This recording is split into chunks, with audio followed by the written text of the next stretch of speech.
Selamat datang ayah dan bunda hebat di channel Sarjana Pendidikan. Di tengah dinamika zaman yang terus berubah, konsep sekolah yang baik seringkali masih melekat pada kerangka tradisional, nilai tinggi, kepatuhan, dan mengikuti aturan. Namun, apakah definisi sempit ini sungguh mempersiapkan generasi muda untuk menghadapi kompleksitas dunia nyata? Atau justru membatasi potensi mereka untuk berpikir kritis, berinovasi, dan menjadi individu yang mandiri? Materi ini akan mengupas tuntas 3 pilar penting yang dapat merevolusi cara kita memahami pendidikan dan pengasuhan anak. Kita akan mendalami perbedaan krusial antara sekolah yang baik dan belajar yang baik.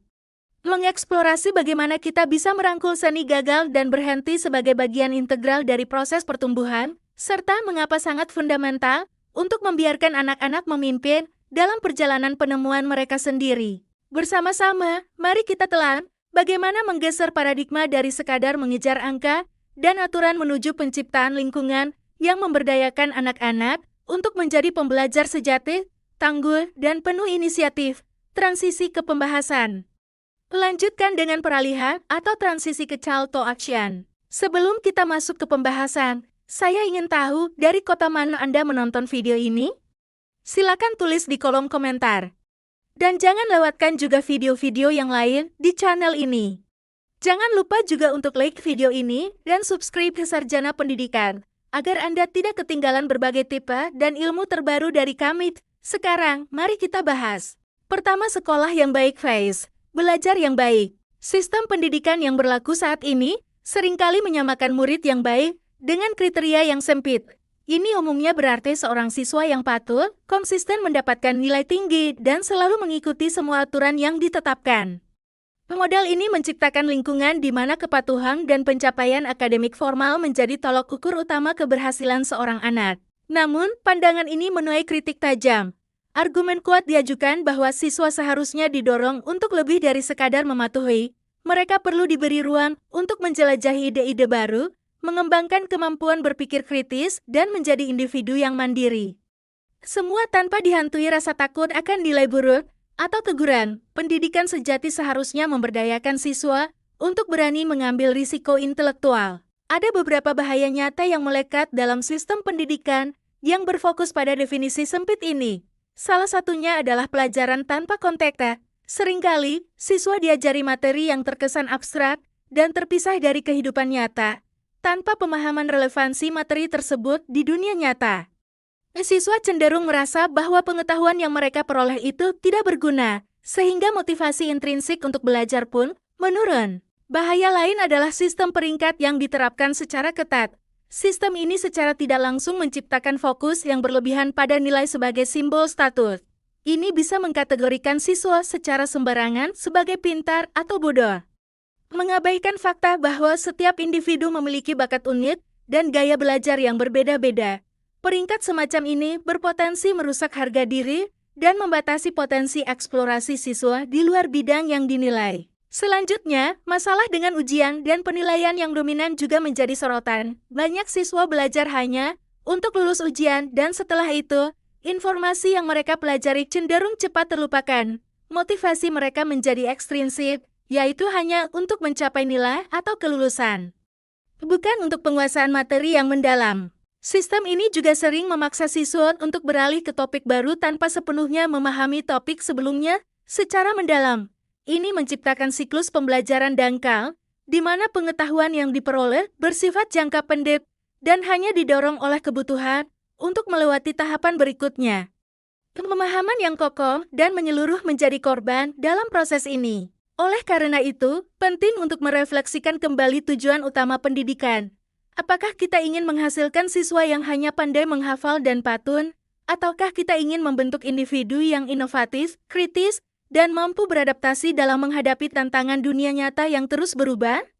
Pergeseran paradigma ini sangat krusial. Mendorong siswa untuk berani berpikir di luar kotak, mengajukan pertanyaan, dan belajar dari kesalahan adalah kunci untuk menciptakan generasi yang benar-benar siap menghadapi kompleksitas kehidupan. Dengan begitu, pendidikan bukan lagi sekadar permainan sekolah, melainkan fondasi kokoh untuk permainan belajar sepanjang hidup mereka. Kedua seni gagal dan berhenti. Dalam lingkungan pendidikan tradisional, kegagalan seringkali dianggap sebagai sesuatu yang harus dihindari atau bahkan sebagai indikasi kurangnya kemampuan. Stigma negatif ini bisa menekan siswa, membuat mereka takut mengambil risiko dan bereksperimen. Padahal eksplorasi adalah inti dari pembelajaran yang mendalam. Mereka cenderung fokus pada kesempurnaan daripada proses pertumbuhan. Namun, di dunia nyata, baik dalam kehidupan pribadi maupun profesional, kegagalan adalah bagian integral dan tak terpisahkan dari proses pembelajaran. Ini bukan akhir dari segalanya, melainkan umpan balik krusial yang mengarahkan kita pada perbaikan dan inovasi.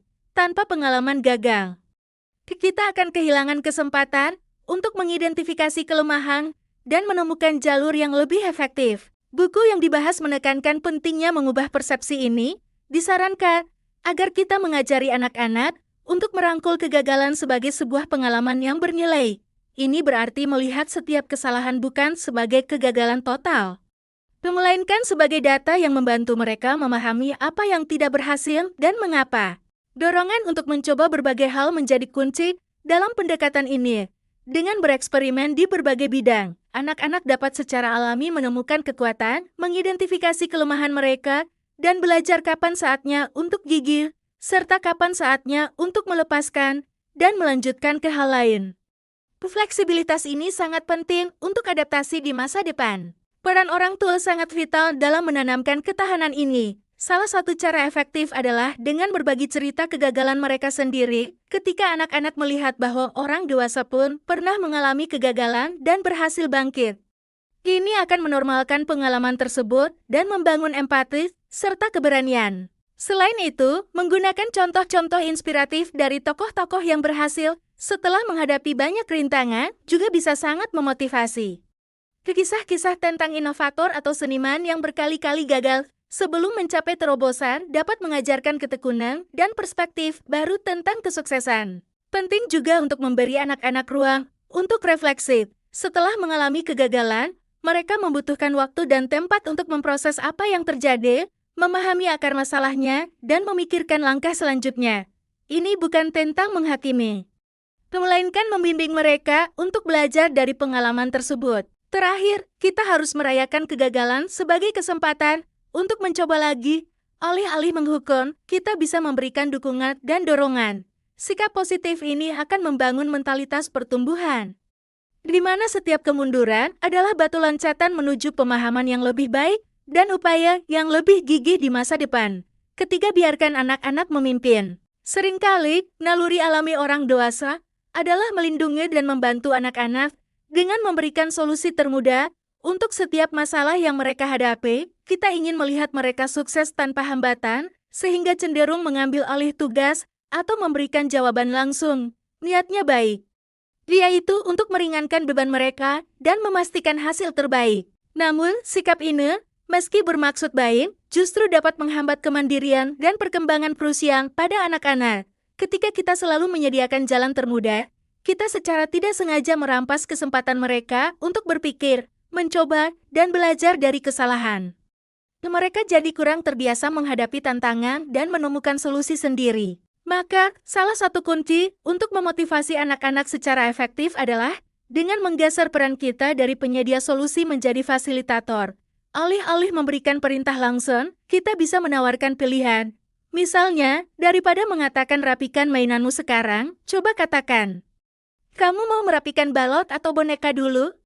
Pilihan sederhana ini memberi mereka rasa memiliki dan kontrol atas tindakan mereka. Selanjutnya, melibatkan anak-anak dalam pengambilan keputusan adalah langkah yang sangat kuat. Tanyakan pendapat mereka mengenai hal-hal yang relevan dengan kehidupan mereka, meskipun sederhana. Ketika suara mereka didengar dan dipertimbangkan, mereka belajar bahwa ide-ide mereka dihargai, yang pada gilirannya menumbuhkan rasa percaya diri dan tanggung jawab. Penting juga untuk mendorong pertanyaan, bahkan jika itu menantang otoritas. Anak-anak yang berani bertanya, bahkan saat mempertanyakan keputusan atau penjelasan orang dewasa, sedang mengembangkan pemikiran kritis yang tajam. Lingkungan yang aman untuk bertanya akan menumbuhkan rasa ingin tahu dan kemampuan analisis yang sangat dibutuhkan dalam kehidupan. Selain itu, berikan mereka ruang untuk eksplorasi dan inisiatif.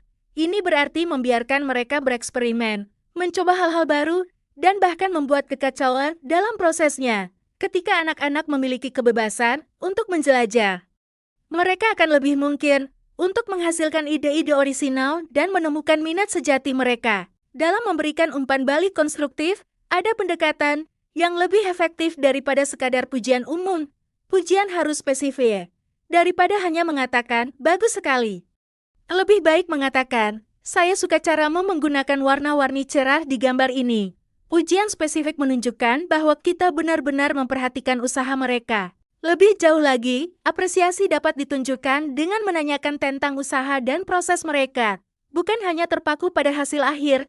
Misalnya, bagaimana kamu bisa membuat menara ini berdiri begitu tinggi? Atau apa yang paling sulit dari tugas ini? Pertanyaan semacam ini mendorong rasa ingin tahu atas kerja dan ketekunan, karena mereka memahami bahwa proses dan upaya adalah hal yang lebih berharga daripada sekadar mencapai tujuan. Dengan menerapkan prinsip-prinsip ini, kita tidak hanya membentuk anak-anak yang mandiri dan kompeten, tetapi juga menumbuhkan individu yang termotivasi dari dalam, berani berpikir kritis, dan siap menghadapi tantangan hidup dengan inisiatif mereka sendiri. Sistem pendidikan konvensional seringkali mendefinisikan murid yang baik sebagai sosok yang patuh, berprestasi tinggi secara akademis, dan selalu mengikuti aturan. Namun, pandangan ini dikritik karena menghambat pengembangan kemandirian dan pemikiran kritis. Seharusnya, siswa didorong untuk menjelajahi ide-ide baru dan menjadi mandiri tanpa rasa takut akan kegagalan. Bahaya dalam sistem saat ini, termasuk pelajaran tanpa konteks yang membuat pengetahuan terasa tidak berguna, sistem peringkat yang menciptakan stigma pintar atau bodoh, serta fokus pada ujian yang menyebabkan pembelajaran jangka pendek dan melupakan informasi setelahnya. Di sisi lain, konsep seni gagal dan berhenti menyoroti bahwa kegagalan yang seringkali dipandang negatif di sekolah sebenarnya adalah bagian penting dari pembelajaran di kehidupan nyata. Buku ini menyarankan untuk mengajari anak-anak merangkul kegagalan sebagai kesempatan untuk belajar, menemukan kekuatan dan kelemahan, serta mengetahui kapan harus gigih atau beralih. Orang tua dapat mendukung ini dengan berbagi cerita kegagalan pribadi, menggunakan contoh inspiratif, memberi ruang untuk refleksi, dan merayakan kegagalan sebagai langkah menuju upaya yang lebih baik. Kemudian, prinsip biarkan anak-anak memimpin menekankan bahwa meskipun orang dewasa cenderung memberikan solusi termudah, hal ini justru menghambat kemandirian dan perkembangan anak. Untuk memotivasi anak secara efektif, penting untuk memberi mereka pilihan alih-alih perintah langsung, melibatkan mereka dalam pengambilan keputusan dan mendorong pertanyaan kritis, memberikan ruang untuk eksplorasi dan inisiatif akan memungkinkan mereka menghasilkan ide-ide orisinal dan menemukan minat mereka sendiri. Dalam memberikan umpan balik, pujian harus spesifik dan berfokus pada usaha serta proses, bukan hanya hasil akhir. Dengan menanyakan tentang bagaimana mereka mencapai sesuatu atau apa yang mereka pelajari dari prosesnya, kita mendorong rasa ingin tahu, etos kerja, dan ketekunan. Ini membantu anak-anak memahami bahwa nilai sejati terletak pada perjalanan dan pembelajaran, bukan hanya pada pencapaian akhir. Secara keseluruhan, ketiga materi ini menyerukan pergeseran paradigma dalam pendidikan dan pengasuhan. Dari definisi sempit tentang murid yang baik menuju penghargaan terhadap pemikiran kritis dan kemandirian. Dari ketakutan akan kegagalan menuju penerimaan bahwa itu adalah bagian dari pembelajaran dan dari intervensi berlebihan orang dewasa menuju pemberdayaan anak-anak untuk memimpin proses belajar mereka sendiri. Ini adalah fondasi untuk membentuk individu yang tangguh, inovatif, dan siap menghadapi tantangan masa depan. Dengan terlibat aktif dalam pendidikan anak, ayah dan bunda tidak hanya membantu anak meraih prestasi akademik maupun non-akademik, tetapi juga menanamkan kecintaan pada belajar seumur hidup dan mempersiapkan mereka untuk masa depan yang gemilang. Mari kita terus belajar bersama anak, tumbuh bersama mereka dan menjadi pendukung utama dalam setiap langkah perjalanan pendidikan mereka. Mungkin itu dulu ayah ibu hebat yang bisa sarjana pendidikan bagikan hari ini. Bantu koreksi di kolom komentar ya jika ada penjelasan sarjana pendidikan yang keliru. Ayo bersama-sama tingkatkan channel Sarjana Pendidikan untuk ilmu yang lebih bermanfaat lagi. Jangan lupa like dan subscribe. Terima kasih.